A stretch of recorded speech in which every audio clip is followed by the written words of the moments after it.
Welcome inside episode 633 of the Locked On Senators podcast.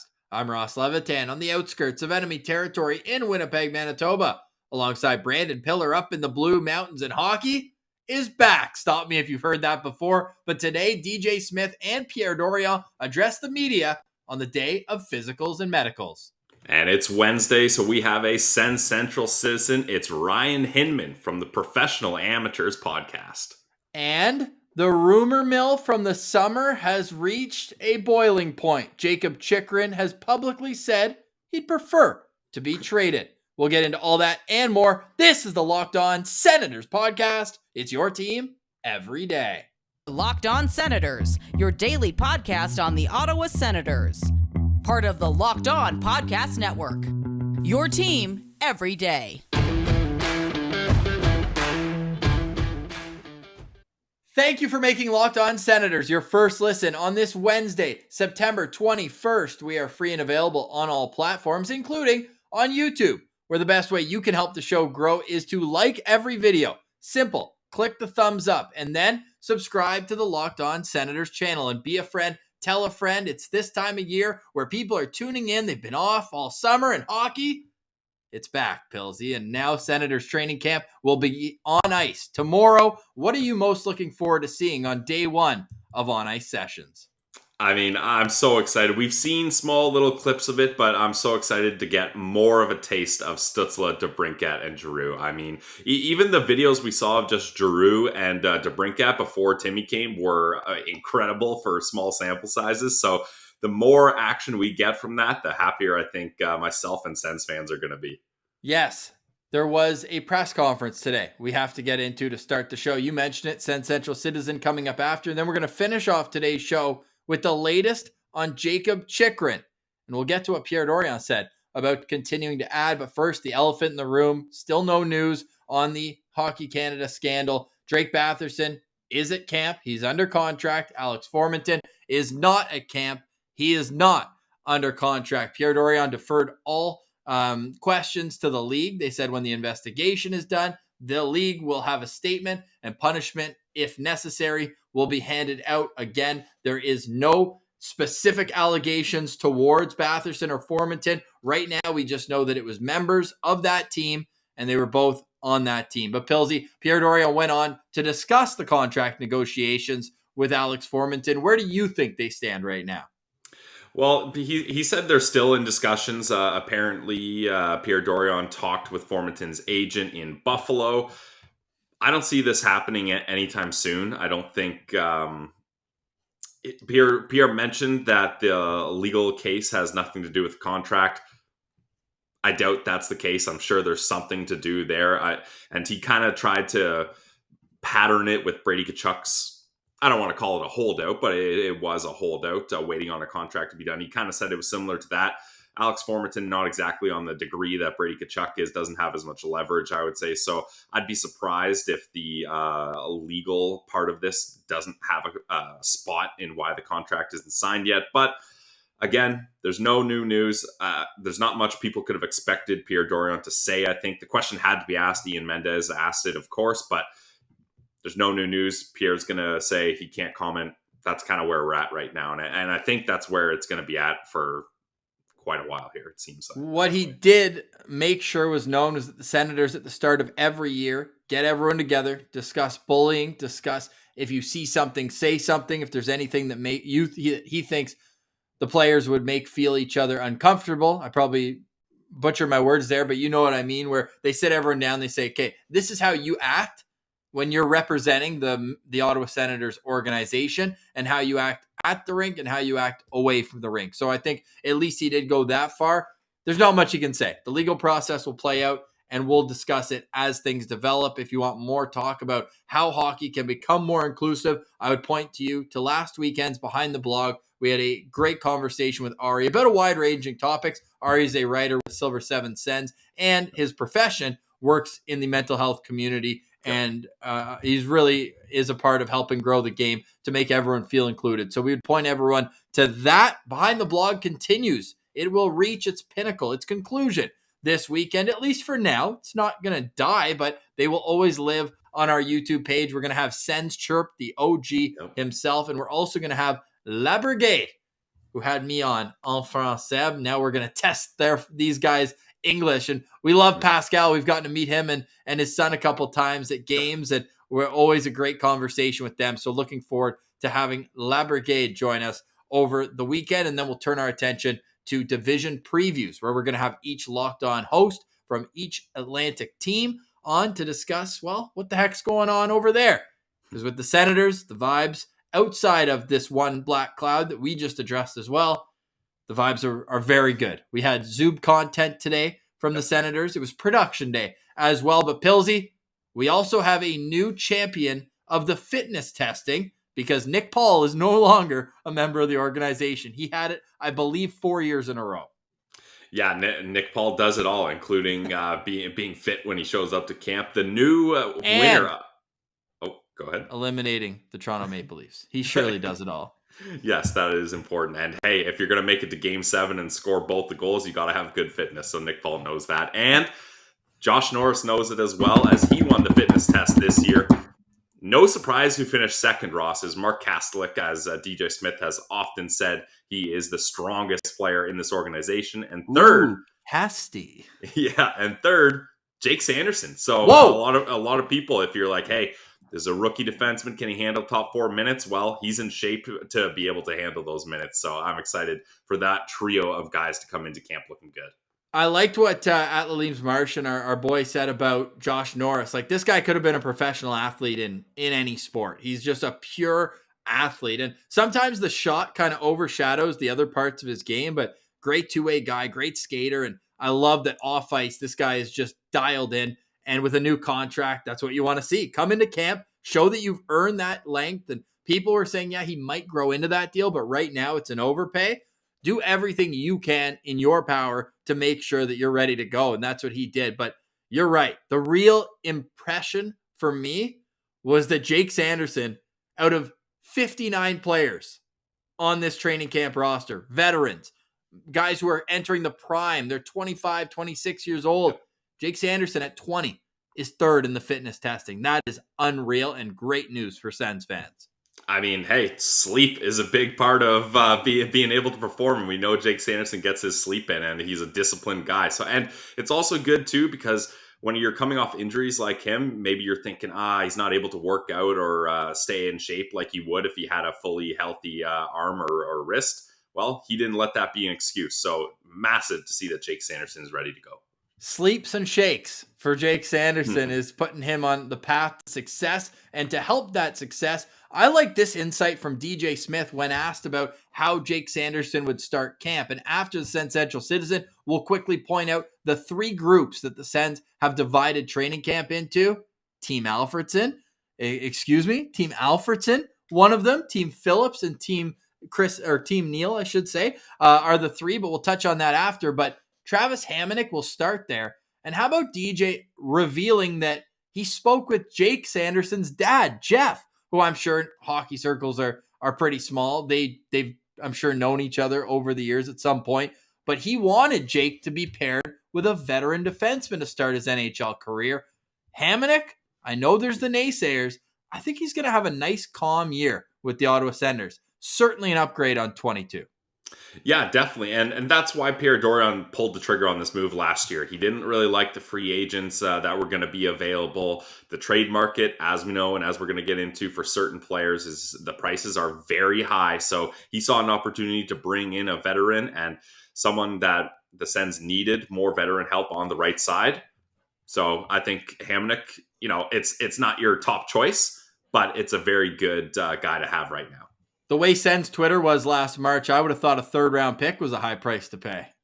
Yeah, well, yeah. We don't need to get into the trade ramifications. We've gone over that. No. But yes, it is a classic Sens Twitter moment. Do you like that fit with Jake starting with Travis Hamonic? I prefer Zub. Personally, I think there's no better choice than Sanderson and Zub.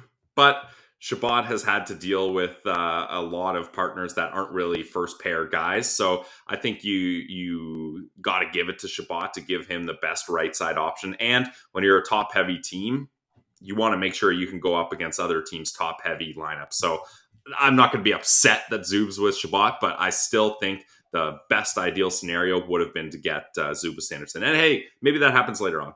And what did you think of John Abbott's question with Thomas Chabot's ice time? Did you like the answer that DJ gave, where as the whole team gets better, the top ice time should come down a little bit? I'm sure nobody's saying that in Edmonton, where McDavid and Draisaitl will play 30 minutes a game as forwards. But did you like the answer he gave where, yeah, he's only guy they've had on the back end when they're down a goal in the third period. Of course, he's going to ride his stallion there to continue the horse analogy. But when you look at this upcoming season, where do you think, based on DJ's answer, do you think Chabot's minutes will be per game? It's tough to say because although it was an interesting answer from DJ Smith, I was waiting for him to definitively say Chabot's minutes will go down. He never not once said that. He's like, yeah, that's a good idea, but yeah, that's the thing. He kind of danced around it, and he never said, yeah, we're looking at his minutes. He kind of said depends on game situations, going to go up and down, depends on injury. And then he mentioned guys are going to step up, and he said Brady and Timmy, so that doesn't really affect Tom Chabot's minutes. So silly. I thought it was an interesting roundabout answer, but you have to be upfront with this. Thomas Chabot has been the only top four competent guy, really, other than Zub, who plays the opposite side. So obviously his minutes are going to be high, but I would be shocked, Ross, if we see some of the things we saw last season where Chabot's playing literally an entire 5-minute overtime after playing 3 minutes of the end of the third period. Like that kind of stuff, I don't think is going to happen. But a lot of that depends on, like you mentioned, kind of a rising tide floats all boats. Can Jake Sanderson step up and shoulder a bunch of those minutes that Chabot normally would have taken in high leverage situations? And a 23-year-old Eric Brandstrom as well. Very interesting to see how his camp begins. And it's interesting who he is in a group with. We'll touch on that again afterwards. Expectations. What did you think Pierre Dorion's answer there, saying that they want to be playing meaningful games down the stretch and be in it to be potential buyers at the trade deadline? Yeah, that's the right answer, right? Like you can't establish this team and spend this much money and hand out all these contracts and have all this hype and kind of have low expectations, but also you can't go out there and was it 2020 where he just made the most outlandish statement to start the rebuild's over? Yeah, and then COVID fog. Yeah, the rebuild was not over. So he strayed from making bold, outlandish, definite statements. But I think what he said is true. This team has to be playing meaningful games, and a small, good goal to have is at the trade deadline, make it very clear that you are not a seller. You will be a buyer, whether it's just a quick rental here or there, but you're not trading away present assets for future assets. You're trading future assets for present assets. I think that's where you want the team to be. But Pierre Dorion also emphatically answered Wayne Scanlon's question of whether this team was going to be allowed the time to build itself, or if the opportunity presented to pull the trigger on a trade help right now, would he do it? He said, oh yeah, I would do it. And that we'll get to again. Lastly, I want to touch on from this conversation, you can find it in full. I believe Sportsnet had that available. And if you want to hear more from the GM, he joined us 2 weeks ago on Locked On Senators. That's available on demand, as are all of our episodes on YouTube and wherever you get your podcast. Injury updates. Turns out that X guy on Montreal gave 2 people concussions in that rookie game. We kind of figured with the fight, Zach Massicotte would have a concussion, and we wish him all the best. Seems like it's not going to be a long-term thing, but you want to be careful with concussions. But Victor Lodin also suffered a concussion. However, sounds like he's doing better in recent days and maybe doesn't miss more than a week or so of camp. Yeah, that's good. And then Zach Ostapchuk is apparently out 2 to 3 weeks, which is disappointing. So he's that all but confirms. I don't even think he plays a preseason game. Maybe one, but it's all likely. Just go back and have an unbelievable year. At the start, he finished strong. Let's see that consistency go. But yeah, you probably think they just send him down as soon as he's cleared, stay up with the doctors, and then go down. Yeah, that's definitely the move with this timeline, unfortunately. But, it wasn't very likely he was going to spend a large chunk of time, more than 9 games in the NHL anyway, so it's not the biggest loss. And then really Greg apparently is going to be ready for the games that happened in Belleville. So that's his timeline there. Okay, and that's in the middle of preseason, if I'm not mistaken, where they play Yep. in Belleville. I believe it's against Toronto. No, it's against Montreal. I'm trying to find that game. I don't know the exact game, but yeah, I think it's close to the end of the preseason. Interesting. Okay, So we'll be he's still back. got some lingering injuries there. We're not going to see him anytime soon. Yeah. Okay. They also touched on goaltending and just what you'd expect EJ to say. Zach Burke's going to be in charge of who starts what games. And in this league, you need a 1A and a 1B. All right, Pillsy, let's get a quick word from our friends at BetOnline. We've got our SensCentral citizen coming up, Ryan Hinman. You can also check us out on Ryan's podcast, the Pro Amateurs Pod. And that's a very fun conversation with Mitchell and Jack as well. But before we get to our SensCentral citizen, what about our friends at BetOnline? I know you're excited. Pillsy's Parlay of the Day season is coming soon to a podcast near you. Oh boy, yeah, parlays are going to be back, but hey, I don't want the Sens to start off slow, and I'm not going to start off slow. So I'm going to do my research, and the best place to do that is at betonline.net, the trusted online sportsbook of the Locked On Podcast Network, for a good reason. They have the latest odds, totals, player performance props to where the next fired coach is going to land. Ross, I even saw, I don't know if this is a joke, I got to check it out on the website, but on Twitter, BetOnline posted they have odds for who Tom Brady's next girlfriend is going to be. Maybe that's a little premature, but if you can get your bets in and do your research, that's something that BetOnline has. It's not just girlfriends, Ross. They've got football, hockey, baseball, basketball, golf, UFC, boxing, whatever you like, they got it. It's the best spot for your sports scores, podcasts, and news this season. So head to the website today or use your mobile device to learn more about the trends and action. Guys, it's betonline.net, where the game starts. All right, now let's get to a segment that was recorded 1 hour ago, or, well, before I got a haircut. Here's our SensCentral citizen. It's Ryan Hinman. All right, we're very pleased to welcome on this week's SensCentral citizen. Joining us from Halifax, it's an Ontario transplant, Ryan Hinman. You can follow him on Twitter at RB Hindman. He is a co-host as well of the Pro Amateurs Pod. Welcome to Locked On Senators. How are you doing today, Ryan? Hey, thanks, boys. It's been a long time in the waiting, but I'm glad to be here. Man, we're happy to have you. Welcome on. So first, tell us how you got to Halifax, and then we'll get into how you became a Sens fan.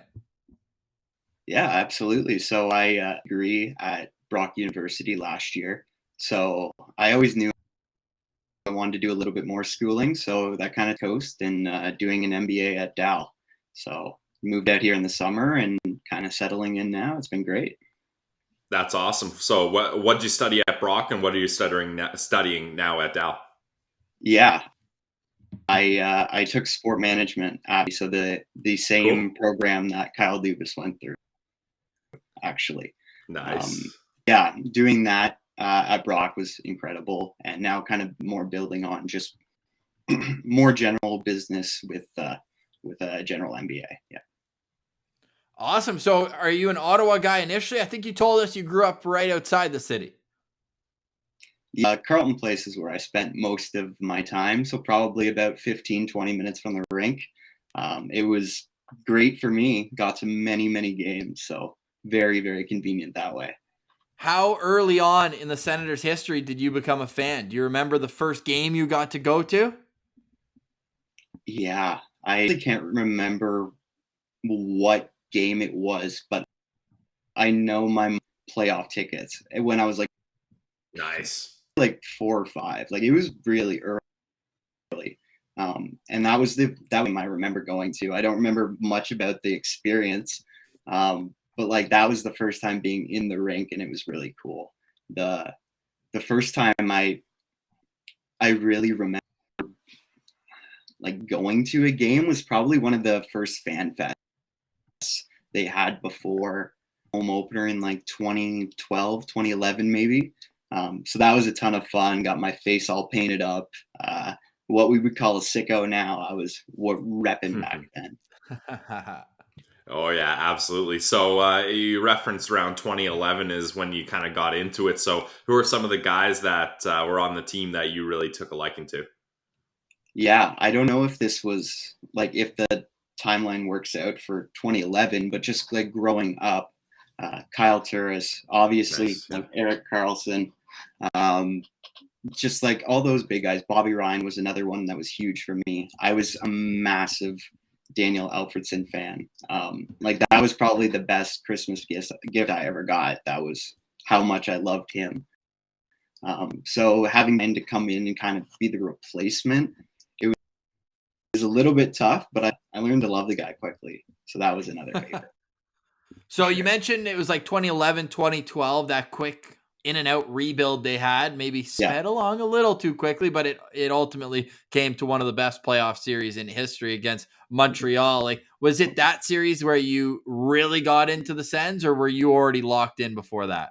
Yeah, that was that the year with the line brawl?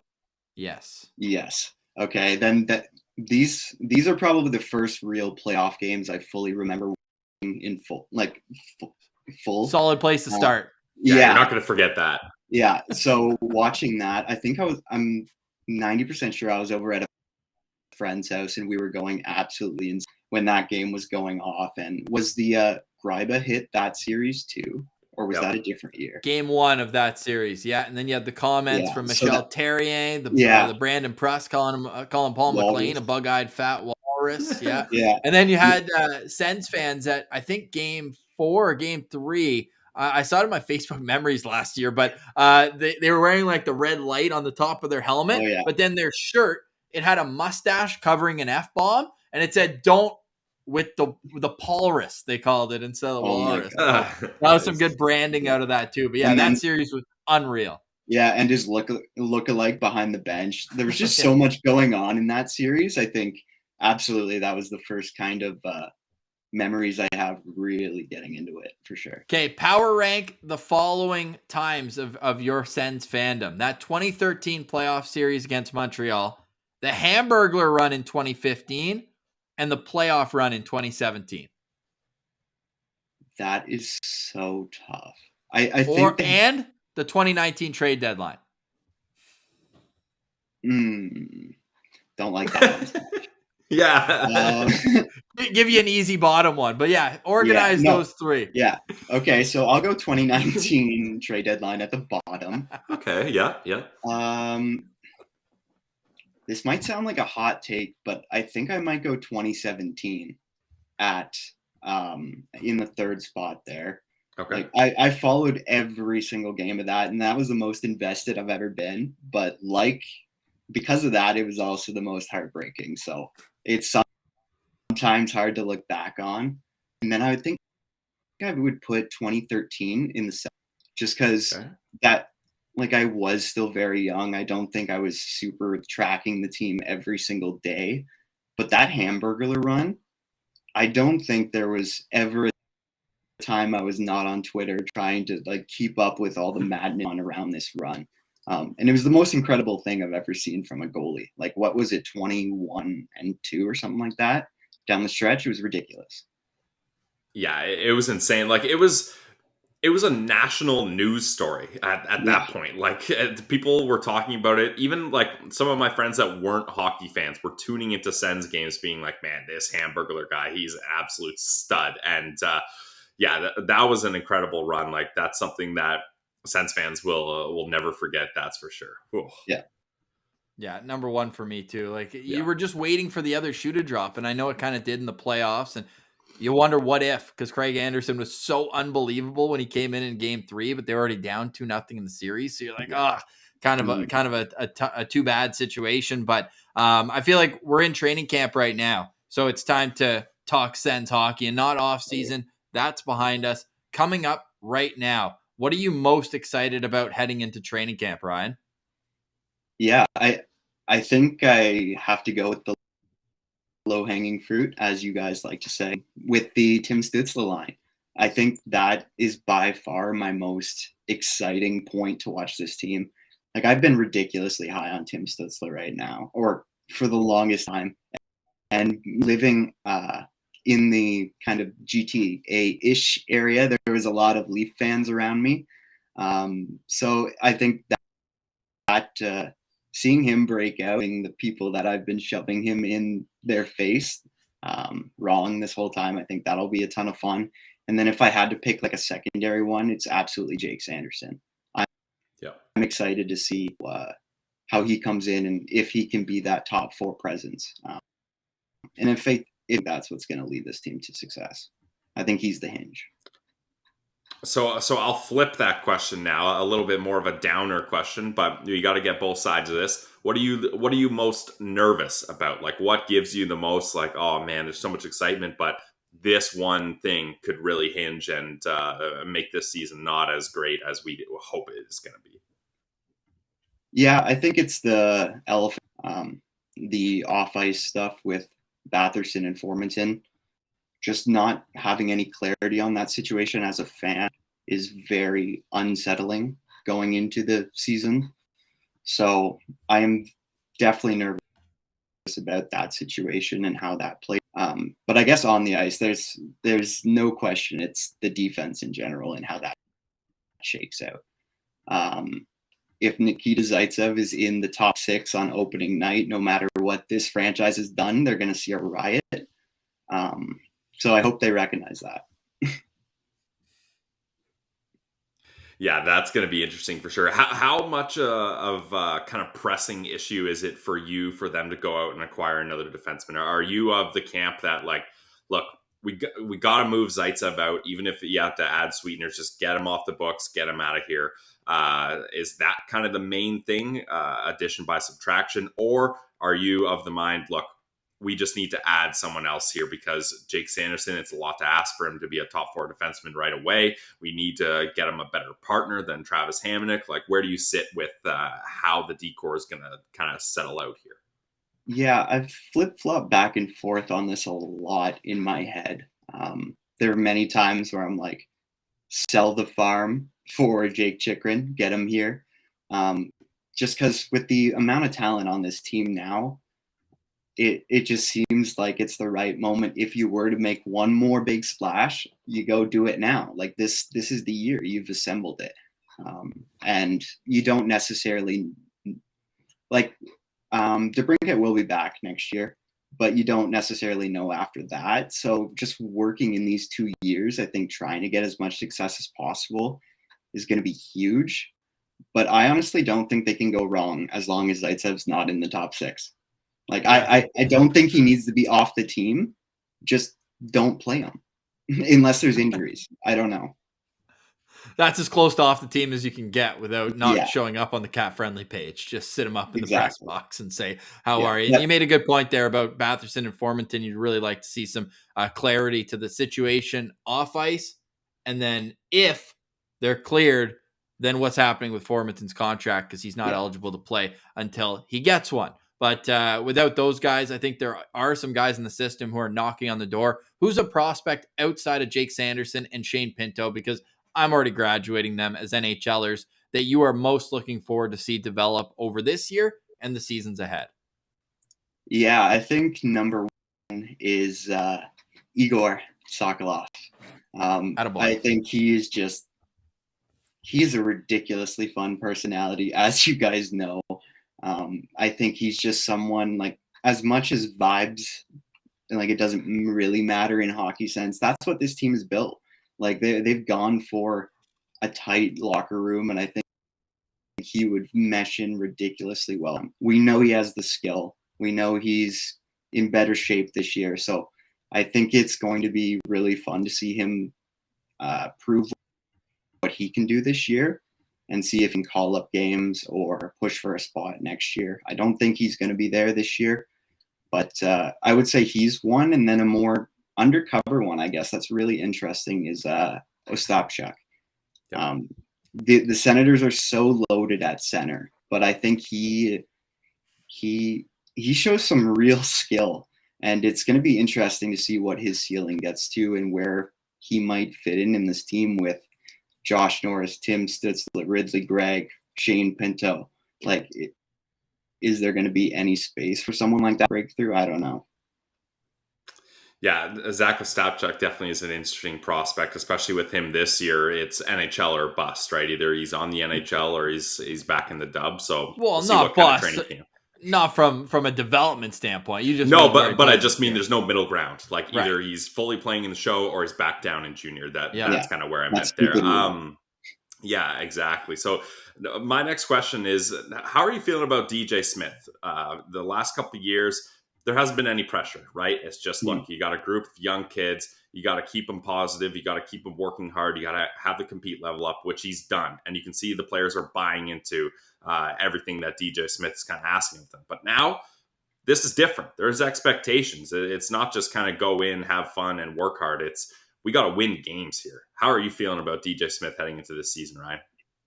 Yeah, heading into this season, I feel pretty good. I think we're going to know pretty fast if there is something to be upset about. Hence the 22 not being in the lineup. If he is, then there's going to be a real problem.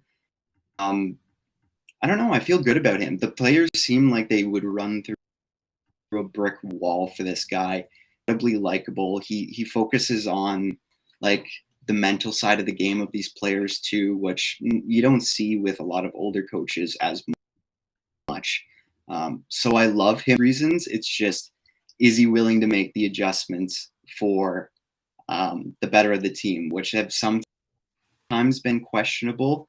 Not wanting to take out quote unquote favorites, but I don't know. And it's kind of like a prove thing to worry about rather than I think he's on I don't think he's on the hot seat. I like that. DJ Smith is certainly in an interesting position though this year because he now has the best team assembled that he's ever had. So the expectations are higher than they've been. And the coverage is better than it's ever been because the Pro Amateurs Pod is 28 episodes in, Ryan? How's the podcast grind treating you? Yeah, it's been a ridiculous amount of fun, actually. So it basically just started me, my buddy Mitchell and Jack. We all went to school together, played hockey together. And we didn't necessarily stay close outside of high school, but we kind of reconnected with just like a little group chat after a while, just talking hockey constantly. And Mitchell and Jack actually had the idea to start the podcast first and invited me. Thankful for that. And it's been a ton of fun. I know me and Mitchell had the opportunity to sit down with you guys before we really got up and started. So that was a great help, just kind of picking your brain and how this stuff works. And it's been a little bit busy having to work around school and work, but we're getting a little bit more consistent now, and it's a ton of fun. Yeah, the podcast grind is not easy. I think a lot of people they're not really fully informed of what goes on behind the scenes. It's not always just turn on the mic, record and post. There's a lot more going on, especially with scheduling. So that's tough. What's been kind of the biggest surprise for you as a new podcaster? Yeah, I don't know if it's a surprise because I have worked in social media before, but it's so hard to, like, it's not linear. Growth is not linear at all. There's no formula to it. Like, sure, there's things you can do to accelerate it. And I think I have a decent grip on that social stuff for professional amateurs. But like some weeks you'll get super small, just starting like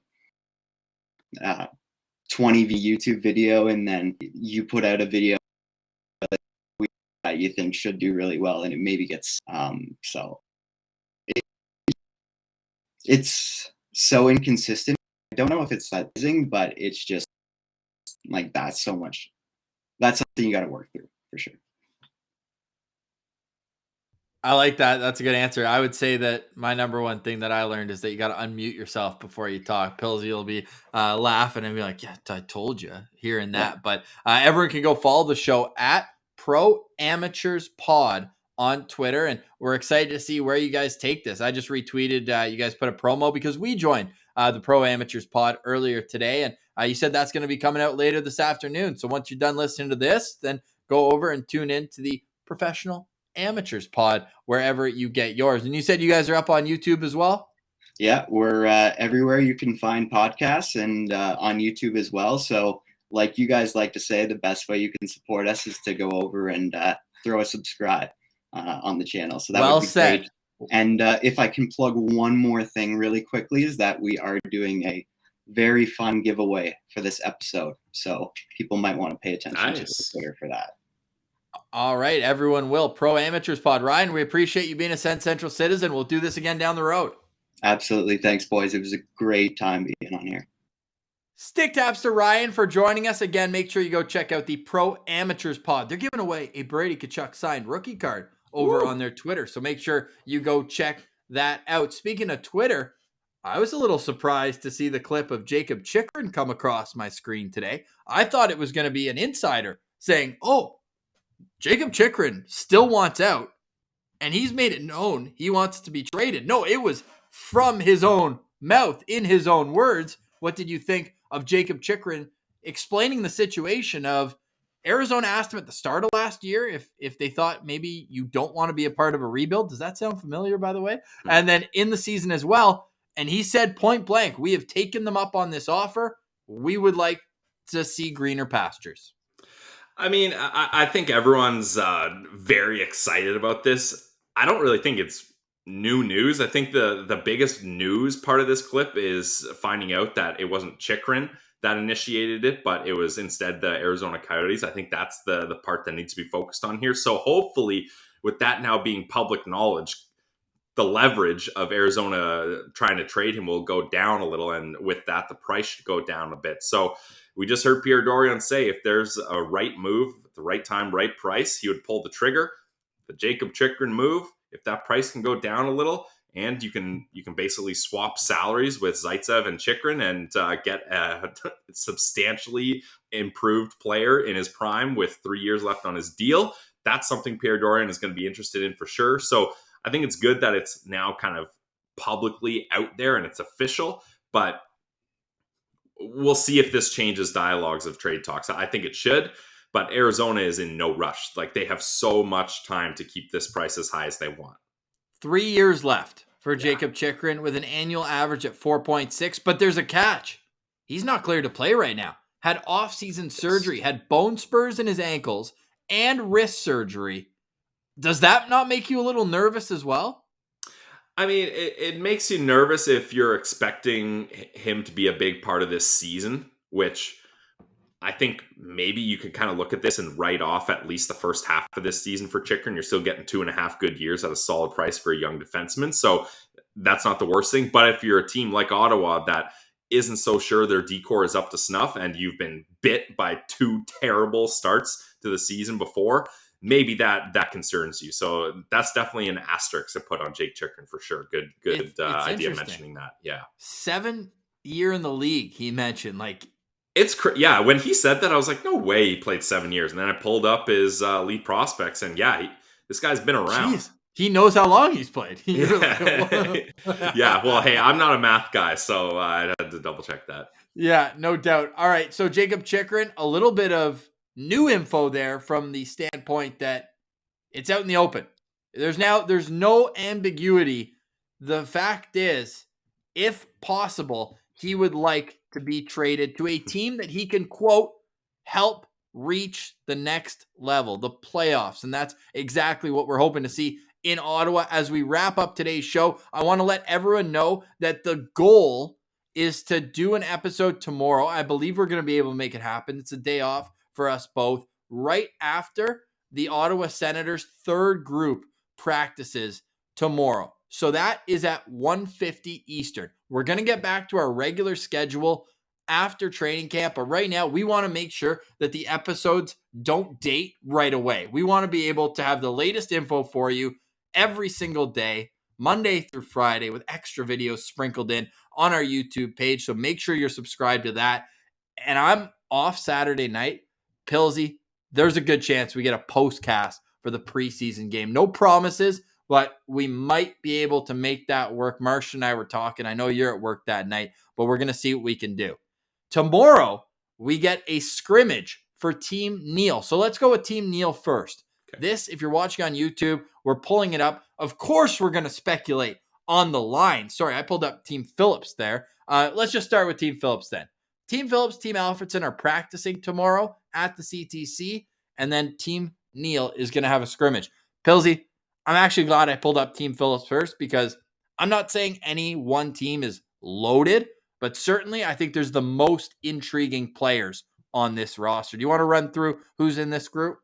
Yeah, for everyone listening in their cars or just on audio, for Team Phillips, we're looking at the top line of DeBrincat, Stützle, and Giroux. Ooh, that sounds good to say out loud. Woo! I'll never get sick of that. Then we got Crooker, Philippe Daoust, and Igor Sokolov. That's another great line. Lots of fun there. Cole Reinhardt with Kastelic and Tyler Boucher. And then the fourth center is going to be Wakely. And then our defense pairs, you got Jake Sanderson and Travis Hamonic. Like we mentioned, those two are going to see a lot of each other. Dylan Hetherington with Lassie Thompson and Thomas Hamara with Donovan. And then the tendies, you got Talbot and Mandalese. So this, I would say, is the most intriguing team for me, at least. So we're going to give one nugget from each one that we like, because we got to run through this pretty quickly here. We'll get more tomorrow once we see them on the ice together. But for me, what I'm watching here, we talked about Sanderson with Hamonic, but could Sanderson and Thompson potentially see a little bit of time together? I'm pretty intrigued to see how that would shake out, wouldn't you? Yeah, it'd be interesting, but I think that I'd be very surprised if we saw that. They really want to hammer out the Sanderson and Hamonic pairing to see how that goes. Not for a regular season game, but just for fun. I think it'd be fun. Yeah, let's see it. What up front, is there one guy maybe who's on the second or third line that you think could get a quick look with the top guys? I mean, there's two guys like Angus Crookshank and Igor Sokolov. I wouldn't be surprised if they get a bit more of a peak with the upper echelon players, because those are guys that sure Crooker missed a lot of, or all of last year, I should say. But he's someone that really impressed during the Prospect Challenge. One of the only guys that really impressed. And then Igor Sokolov, he's right there on the doorstep of the NHL after a couple of great seasons down in Belleville. Yes, I'm on record today on Twitter saying that one of Crookshank or Sokolov will make this team out of camp. And I know it's a bit of a hot take because there are 12 spots already spoken for on contracts that would require waivers. One, if we know the Sens have any luck, if they didn't have bad luck, they'd have no luck at all.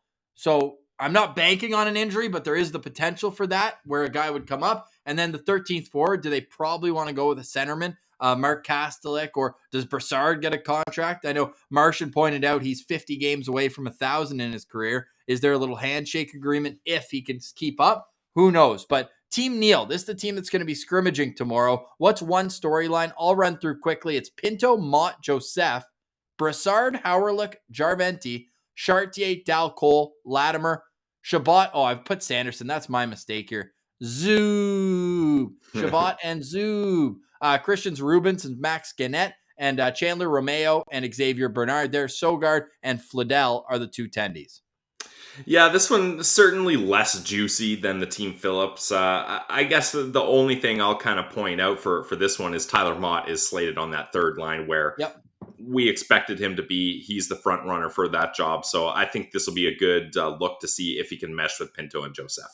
I'm going to be looking, and maybe stop me because it's similar to what I said the last time, but we know that Gannett has been mentored by Thomas Chabot over the last couple of years. We know Gannett got the C at the rookie tournament. I think we see Gannett and Chabot play at least one preseason game as a pair for them to give Gannett a bit of a taste. We saw that when Chabot was young playing with Carlson in a preseason game or two. So I think they want to give Gannett a little bit of a taste and say, hey, for a 7th round pick in 2019, you've really impressed us. We're going to give you a little treat here, to take down to Belleville, where we expect him to be an impact player. I'm also going to be all eyes on Mad Sogard. Next in line behind the two tendies. Yep. And I'm sure he'd want to play better than he did at the rookie tournament. So I'm going to be watching Mad Sogard there as well. All right, Pilsy, run us through Team Alfredson here. By the way, are you reading into that like I am? Like, I don't think it's a mistake. I think we might be closer than further from hearing a return of Daniel Alfredson to the Ottawa Senators organization. Yeah, I think so for sure. I don't think I'm as hyped as you about the team name, but it's not a coincidence, I would say. So there's definitely some foreshadowing there. And I mean, if you're going to have Neil and Phillips, who else would you put in that mix? Yeah, I don't like Alfie just makes the most sense. And Neil and Phillips work for the team. I think we're going to see Alfie coming back for the team, that's for sure, especially with the way the winds of change have been blowing here. So that's a good omen for sure. Norris, Tkachuk, Batherson. Gambrell, Kelly, Watson. Is that how the fourth line starts the regular season? And then Matthew Wedman with Jake Lucchini and Scott Sabrin and Reed Vlad, an invitee from Kitchener Rangers, will be there as well. On defense, I mentioned this is where it gets interesting for me because Holden Zaitsev is together, but then it's Brandstrom and Bernard Docker. I think those two are going to have legit chances, both of them, to make impacts this preseason. And JBD looks jacked. We saw pictures of him at the golf tournament.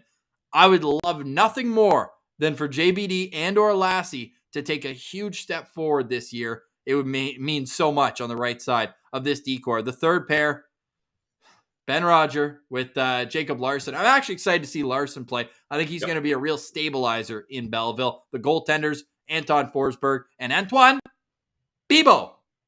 Woo. From this, I think definitely the most notable thing is Branny is not paired with Nick Holden. But that could just be the veteran nod, like Zaitsev is the veteran. We're going to get him here. But it's interesting because Branny would have played with JBD a little bit in Belleville, so they would have some sort of familiarity with each other. I'm not sure if they just played 9 games last year. Yeah, they would know each other from a small sample size there. And then, I think it's interesting to note that your fourth line is pretty set with Kelly, Gambrell, and Watson. I think that's the right move there. So you're getting to see glimpses of foreshadowing of what these lines may look like, and I'm pretty happy with them for the most part. All right, well, we'll see them on the ice in one sleep. I can't wait. Have you heard, Pilsy? Have you heard what? Sens hockey's back. It's back?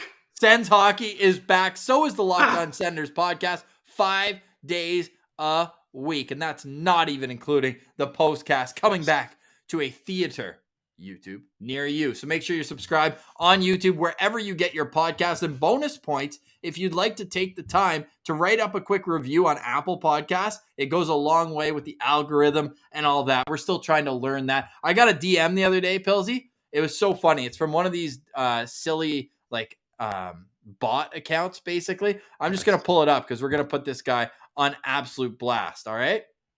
Imagine the goal, and you don't even know this one yet. Pilsy, I want you to read out this DM that we got. You can follow the show on Instagram, lockedon.senators.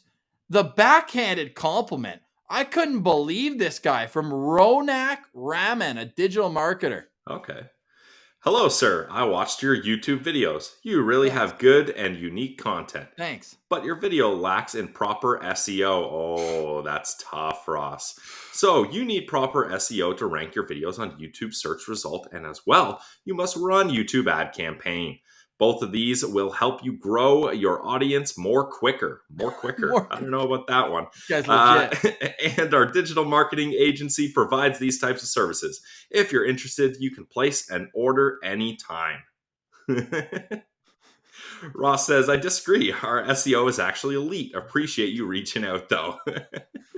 Then he actually replied to specifically, thank you, sir, for your reply. Please don't misunderstand me. I agreed you tried for good SEO.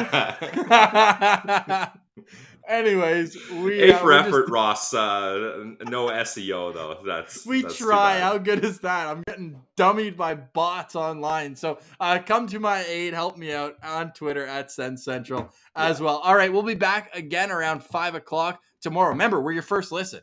So you can't listen to anything until the episode comes out around 5 o'clock. But we thank you very much for being a part of this. The season is just getting underway, and we've got a ton of fun interviews and segments, everything planned right here on the show for fans, by fans. And we're taking over Stanley's Bar and Grill before the home opener. We'll touch on that more as the date approaches. For today, though, we say goodbye. For Brandon Pillar, I'm Ross Levitan. Thank you to Ryan Hinman as our SensCentral citizen. This has been the Locked On Senators podcast. It's your team every day.